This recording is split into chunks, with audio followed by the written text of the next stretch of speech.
Degree students అయినా సరే ఇటువైపు వచ్చి ప్రూవ్ చేసుకోవాలి అనుకునేటువంటి వాళ్ళకి అవకాశాలు కూడా ఉన్నాయి ప్రస్తుతానికైతే. అవును.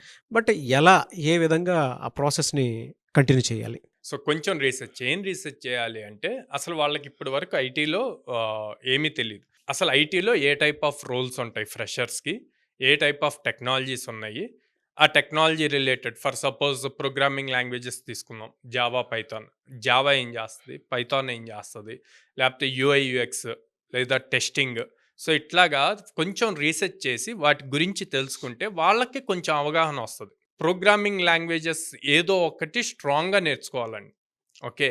ఎందుకు అంటే సాఫ్ట్‌వేర్ ఇండస్ట్రీ అంటేనే ప్రోగ్రామింగ్ రాయటం. ప్రోగ్రామింగ్ రాయకుండా టూల్స్ ఉంటాయి. కానీ అది ఒక లెవెల్‌కెళ్ళాక ఖచ్చితంగా మళ్ళీ ప్రోగ్రామింగ్ రాయాల్సిందే. ఇప్పుడు ఏఐ వచ్చింది. ఆ టూల్స్ అన్నీ కూడా రీప్లేస్ అయిపోతున్నాయి. సో, ఆ ఏఐ రిలేటెడ్ స్క్రిప్ట్ అయిన రాయాలి గదా! సో, హ్మ్. కంపల్సరీగా ప్రతి ఫ్రెషర్ ఏదో ఒక ప్రోగ్రామింగ్ లాంగ్వేజ్ నేర్చుకోవాలి. నేర్చుకున్న సబ్జెక్ట్‌ని రియల్ టైమ్‌గా ఇంప్లిమెంట్ జేయాలి. ఎలా ఇంప్లిమెంట్ జేస్తారు? ప్రాజెక్ట్స్ బిల్డ్ జేయొచ్చు. కామర్స్ ప్లాట్‌ఫార్మ్ బిల్డ్ జేయొచ్చు. లెర్నింగ్ మేనేజ్‌మెంట్ సిస్టమ్ బిల్డ్ జేయొచ్చు. బుకింగ్ సిస్టమ్స్ బిల్డ్ జేయొచ్చు. ఒకసారి ఇన్ని స్కిల్స్ వచ్చాక ఇంక నాన్ ఐటీ అనే వర్డ్ ఎక్కడి నుంచి వస్తదండి? ఆల్రెడీ తిను ఐటీ పర్సన్ అయిపోయాడు హ్మ్. గదా! అవును. సో, ప్రాపర్‌గా అది స్ట్రక్చర్‌గా హార్డ్‌లీ 4-5 మంత్స్.